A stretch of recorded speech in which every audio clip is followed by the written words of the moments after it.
téléspectateurs de Power Catrice en télévision. Nous sommes très heureux de vous avoir avec nous cette semaine pour une nouvelle édition de l'émission À vous le micro.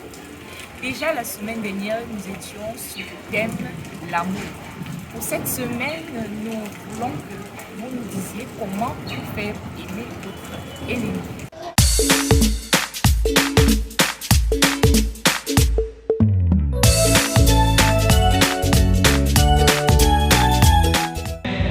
Je pense que ce thème qui est sur comment aimer son ennemi, je pense que pour aimer son ennemi, il doit pratiquer l'amour avec lui.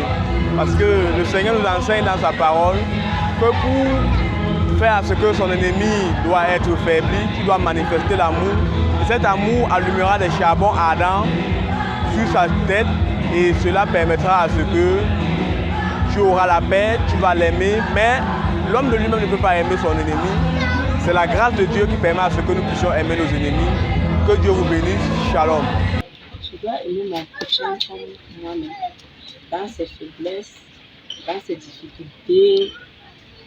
S'il a n'importe quel problème, je peux l'aider. Je dois lui venir en aide quand il est dans les problèmes. Je dois le soutenir, même si elle me fait ce qui n'est pas bien, je dois la supporter. Parce que Dieu m'a aimé au point où il est même mort à la croix pour moi.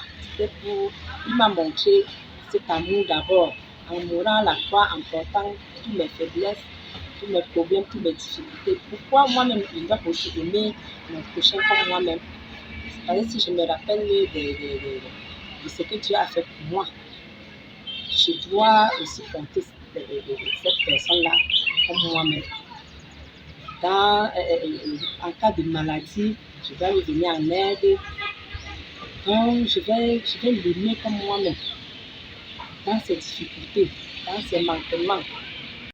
Je vais vous répondre sur cette question. C'est que pour pouvoir aimer mon ennemi, il faut que je me surpasse moi-même. Il faut que j'entre à la place de mon ennemi et que je sois à mesure de ressentir ce qu'il a. Car réellement, ce n'est pas lui physiquement qui me déteste ou qui est mon ennemi, mais la personne qui est mon ennemi, c'est derrière lui. C'est Satan qui le contraint de me détester ou de me haïr. Alors il faut que je sois à mesure de haïr Satan et non la personne qui est devant moi. Lorsque nous faisons les Écritures, le véritable chrétien ne devrait vraiment pas avoir d'ennemi. Et l'ennemi ici pour nous peut être quelqu'un qui en veut à notre vie, quelqu'un qui nous persécute. Donc dans le cas général, l'ennemi c'est celui qui ne veut pas notre bien, à ma façon de comprendre. Et comme Dieu nous a montré un modèle, au point de mourir pour nous qui étaient des pécheurs, je pense que le même amour, nous devons le cultiver envers ceux que nous croyons être notre ennemi. J'ai une petite anecdote où une femme, une nuit, les bandits sont venus poignarder son fils à mort. Mais le jour où on a arrêté cet assassin, cette femme, au lieu de se jeter sur lui, est allée embrasser cet assassin pour lui dire vraiment, c'est tout le plan de Dieu que mon fils meurt. Et quand il a embrassé cet assassin a pleuré et a donné sa vie au Seigneur.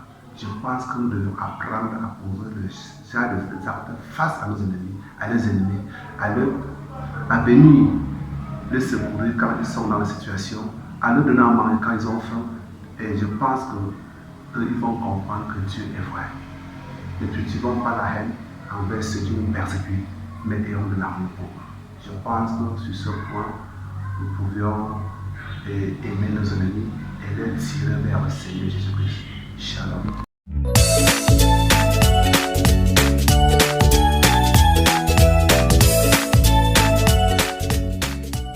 D'après les dictionnaires, un ennemi est une personne qui a de vives épulsions, de l'éloignement étant souvent causé par des faits et gestes involontaires. Toutefois, dans le livre de Romains 12, verset 21, la Bible dit « Ne te laisse pas vaincre par le mal, mais surmonte le mal par le bien. » Plus haut, dans l'évangile de Matthieu 5, versets 43 à 44, le Seigneur Jésus-Christ. Vous avez appris qu'il a été dit, tu aimeras ton prochain et tu haïras ton ennemi. Mais moi je dis, aimez vos ennemis, bénissez ceux qui vous maudissent, faites du bien à ceux qui vous haïssent, priez pour ceux qui vous maltraitent et qui vous persécutent. De ces versets bibliques, vous pouvez conduire que le secret réside dans la prière et la capacité de surmonter le mal par le bien. Shalom.